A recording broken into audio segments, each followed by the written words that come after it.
ये गणाला माझा निरोप सांगा शिवबाला जर बसला असेल भोजनाला हात धुया यावे राजे गणाला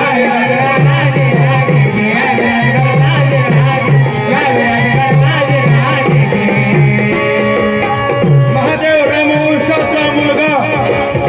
शिवाजी महाराजांच्या फौजेत सर्व जाती धर्माचे माणसं होते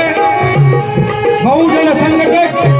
प्रतिपालक हिंदवी स्वराज्याचे संस्थापक छत्रपती शिवाजी